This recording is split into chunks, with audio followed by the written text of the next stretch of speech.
pocos años se ha convenido en celebrar, en conmemorar, digamos, reconocer un día para pensar en la lucha contra la homofobia. Se reconoce como el Día Internacional contra la Homofobia y la Transfobia. Este día en esta fecha, hace ya un poco más de 20 años, la Organización Mundial de la Salud retiró la homosexualidad de la lista de la Clasificación Internacional de Enfermedades, ¿no? Y poco a poco, en el transcurso de los años, se ha visto que la conexión entre simplemente aparte de patologizarla, era importante, era imprescindible tomar algunas acciones afirmativas para reconocer y promover los derechos de las comunidades. Las personas que trabajamos en el tema de la prevención y control del VIH, hemos tenido la oportunidad de conocer a los hallazgos de nuevos estudios sobre el VIH en el Perú. Algunos de esos estudios alertan sobre alertan sobre lo siguiente, perdón. Había una inversión en prevención del VIH en Perú que ha habido en los últimos 10 años. La incidencia de VIH en los gays y personas transgéneros más jóvenes se ha incrementado de 6.2% en 2002 a 9.6% en 2011. La sífilis también se ha incrementado significativamente en el grupo de trans. Entonces es un hallazgo que hay que anotar y discutir en los programas de prevención. Cuando llegué, comentaba con José Pajuelo que cuando comenzaba mi formación como estudiante de medicina, hace unos años, no mucho, pero comenzando, digamos, los años 80, discutíamos en clase una mañana temprano, como la de hoy, con una profesora que llegó con una notita, un newsletter, una cartilla, que hablaba sobre una enfermedad que estaba afectando personas, seres humanos en San Francisco y Nueva York. Yo recuerdo que ella, el profesor de anatomía patológica, nos decía: con esta enfermedad o con esta epidemia van a vivir como médicos por el resto de su vida, o como hombres, o como padres, o como ciudadanos. Y corrimos todos despavoridos a buscar qué revista, qué libros había en la biblioteca relacionada con algo que se llamaba VIH, que nosotros no entendíamos mucho. Había muy pocas publicaciones en inglés, muy pocas revistas indexadas de donde yo vengo, en la región del Caribe. Y de verdad que no encontramos absolutamente nada y hemos vivido con esta premonición de nuestra querida profesora del comienzo de los años 80. Es necesario ese debate que se ha recogido en el informe anual de Derechos Humanos TLGB 2011 que se estará presentando el día de hoy, donde vemos con gran asombro cómo las terapias reparativas, estas que se acaban de mencionar respecto a la homosexualidad, se dan también en nuestro país a través de instituciones como el Centro de Reparación de la Homosexualidad, CREO, instituto que ha sido promovido por excongresistas de la República y que en el informe se destaca el caso de que aún son promovidos por ejemplo, la Universidad San Marcos. Esto se ha colocado con gran preocupación y ha sido causa para que el Colegio Médico del Perú se pronuncie sobre el tema, para que la Asociación Internacional de Salud Mental de la Mujer se pronuncie también, incluido la CONADE. Soy la líder tetrática de VIH-Sida aquí en el Perú regional para América Latina y Caribe y estoy basada en Panamá. Como no me ha sido posible el día de hoy acompañarle, deseo enviarle este vídeo. Hoy celebramos el Día Internacional contra la Homofobia y la Transfobia. Y como saben, es porque hace 12 años se eliminó una barrera que había generado mucho sufrimiento en la comunidad de la diversidad sexual. Hace 12 años como hoy se declaró que la homosexualidad no es una enfermedad, o sea, no necesita ningún tratamiento. La homosexualidad es una realidad de vida, es una preferencia y eso lo es. Digamos que para discutir ese tema de una manera adecuada es importante comenzar con una perspectiva histórica. ¿no? ¿De dónde salen algunas de estas ideas que guían nuestro trabajo, ¿no? O el trabajo y la perspectiva hegemónica en torno a sexualidad en este momento? ¿Por qué hay no solo una homofobia cultural, sino también una homofobia institucionalizada en la medicina? Voy a hablar de tres cosas hoy día. Primero, esta sección de historia crítica del concepto de sexualidad y sus implicancias en ciencia de la salud. Luego, algunos conceptos básicos para el abordaje de la orientación sexual e identidad de género. Y finalmente, algunos eventos y elementos del contexto internacional en cuanto a esto que son relevantes en este momento y para el futuro. La orientación sexual, como dice la transparencia, es un reconocimiento muy individual, muy subjetivo que las personas tienen de un universo de personas, esto es, de gente que está alrededor de ellas, en el que es más probable hallar relaciones plenas y satisfactorias. Y esto no es igual a la preferencia. Y llamo la atención acerca de esto porque estamos absolutamente convencidos, tenemos evidencia suficiente de que la orientación sexual no es algo que las personas escojan y prefieran tener, sino es parte de toda su personalidad, de todos los factores que determinan su personalidad, digámoslo así, su estructura individual, y tiene tanto elementos genéticos, congénitos, como medioambientales, experienciales, que la configuran, que la determinan. De salud en personas viviendo con VIH. Nos llamó la atención cuando estábamos viendo personas, acá el tratamiento antirretroviral es gratis, lo asume el Ministerio Público, ¿no? La persona se inscribe en los hospitales del Ministerio de Salud y recibe su tratamiento. Había un pequeño grupo, ¿no? Un grueso estaba ya enrolado y recibiendo su supervisión para el tratamiento. Luego, obviamente, dependiendo del estado, las personas reciben indicación de antirretrovirales. Había un pequeño grupo de la muestra, pero que una muestra bastante grande, que ya tenía indicación de antirretrovirales y que no lo estaba recibiendo.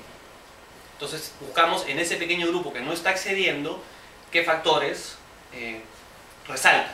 Y uno era la identidad trans, ¿no? Oh sorpresa, la población de mujeres trans con VIH que estando en un programa tiene indicación del medicamento y no lo recibe, ¿ya? Entonces son muestra tras muestra de un problema estructural, de un problema del sistema. Un poco sobre las cuestiones que nosotros hemos venido hablando.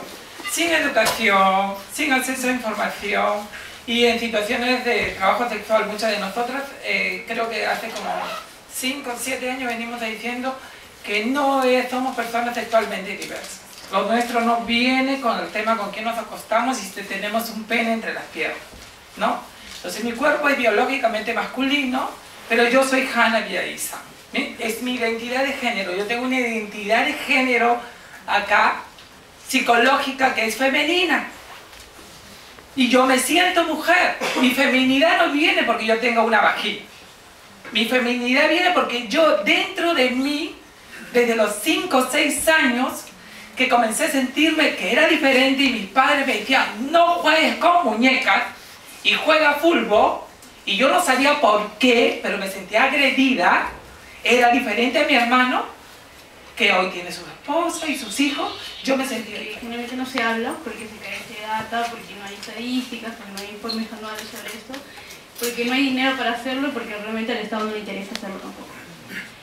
Entonces, lo que hacemos nosotros las lesbianas es ir nosotras mismas recopilando información de nuestras propias organizaciones. Esta pequeña información que les voy a dar ahora viene de España, es la última que se presentó en 2011, la anterior era del 2009 que presentó la Liga, y ahora vamos a ver unos cuantos datos. La prevalencia de las enfermedades de transmisión sexual entre las mujeres que tienen sexo con mujeres, independientemente de su orientación sexual, es similar a la de las heterosexuales.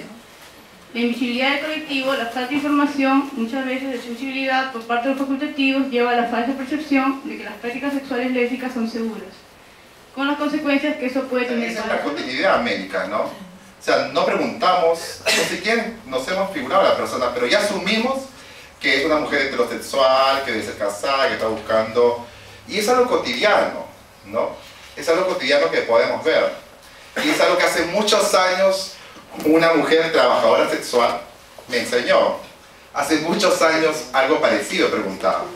Y cuando yo le pregunté, ¿y por qué no te cuidas si tienes pareja y no quieres tener hijos? Le dijo, yo no quiero tener hijos. Y yo le preguntaba, pero si no te cuidas, tienes pareja y no quieres tener hijos, entonces ¿cómo pensás que no tener hijos? Y me dijo, es que soy lesbiana.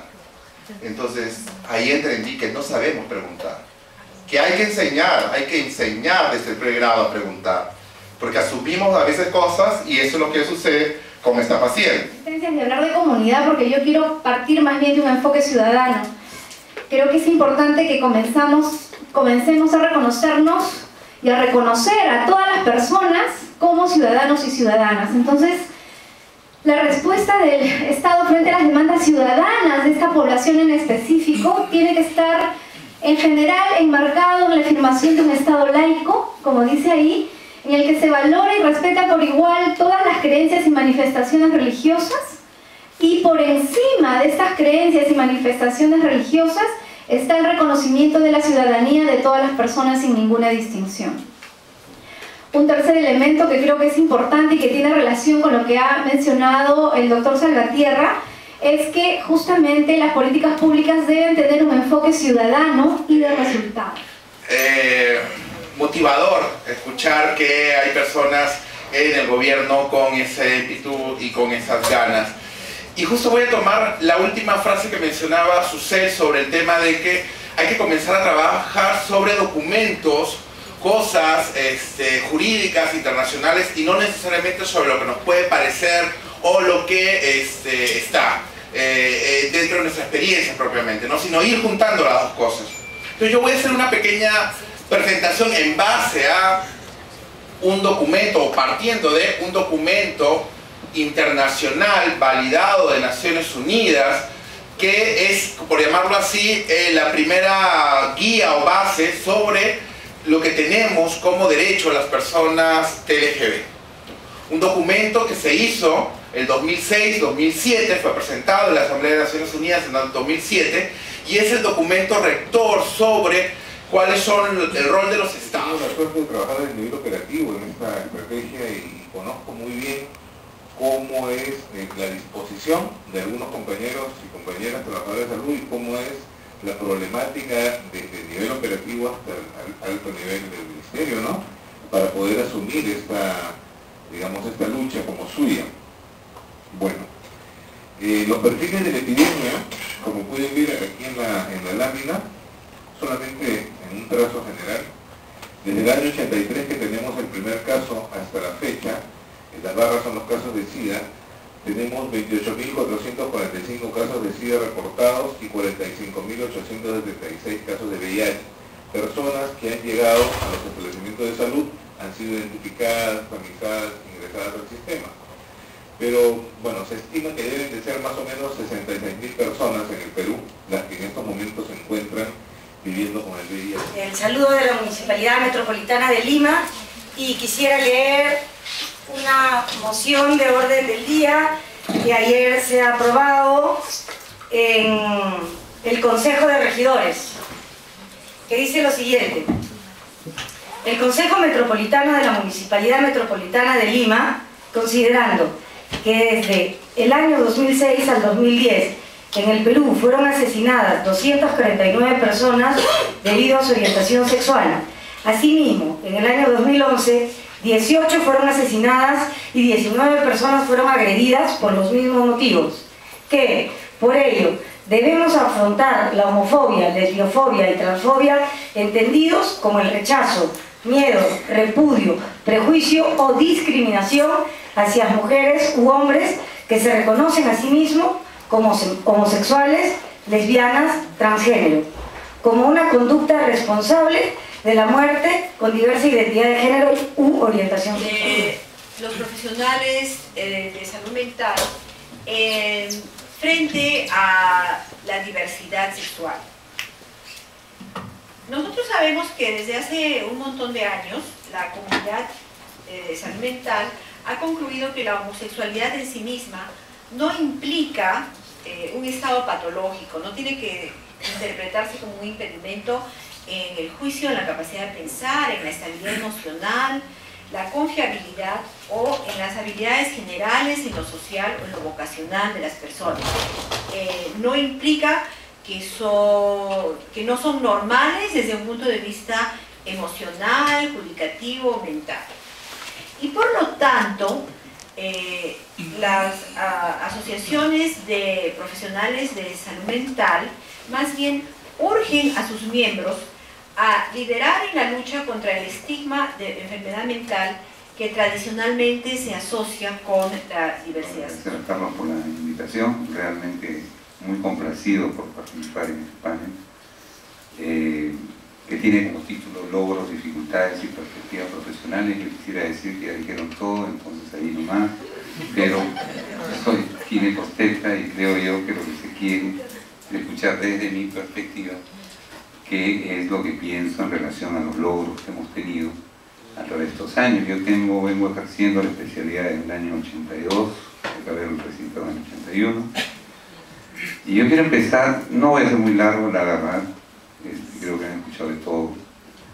Quiero sí arribar a algún tipo de cosas más de atención, de repente podrían ser más médicas, no lo sé, pero quiero que con eso quiero expresar algunas de las cosas que ha hecho Rodrigo y que caen muy bien a los Nos toca una hora crítica, pero ya es como el último suspiro.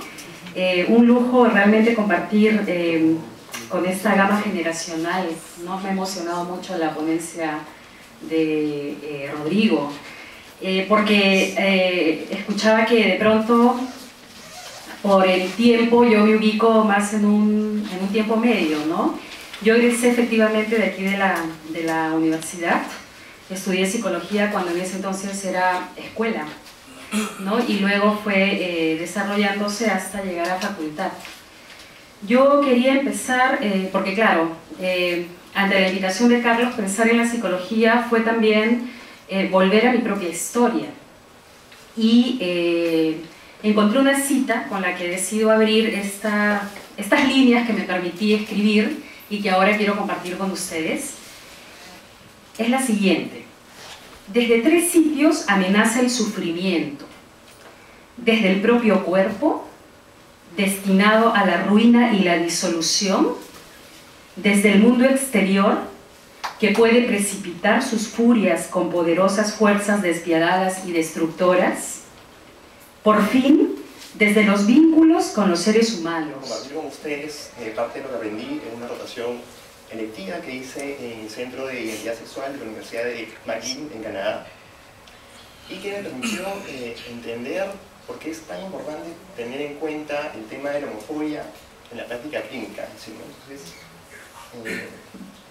antes de empezar, bueno, quiero contarles un par de historias que a mí personalmente me llamaron mucho la atención estando allá. Pero antes de contar estas historias quiero mencionar un poco el contexto al cual estas personas acudieron pidiendo ayuda. Entonces, el Centro de Identidad Sexual de la Universidad de McGill es un centro que brinda atención en problemas de salud mental sin un contexto estigmatizante, sin un contexto prejuicioso, ¿no? O sea, brinda atención en problemas de salud mental en general enfocado en la población LGTB. Entonces, teniendo de base este contexto, voy a empezar contando la historia primero de Joseph. Joseph era un chico de 24 años que acudió con una historia de cuadros depresivos de larga data, ¿no? Él había tenido antecedentes de intentos suicidas previos y pese a estar en tratamiento farmacológico, pese a haber recibido algunas sesiones psicoterapéuticas, el cuadro no mejoraba. Entonces él, por referencia de un amigo suyo, también de la comunidad, él es que acude a este centro y haciendo un poco la historia, un poco conversando con él, es que se llega a la conclusión de que sufría de, bueno, bien llamada homofobia internalizada, ¿no? Tenía un pobre autoconcepto de sí mismo y eso generaba en él también rechazo de sí mismo y no poder decir abiertamente cuál era su verdadera orientación sexual.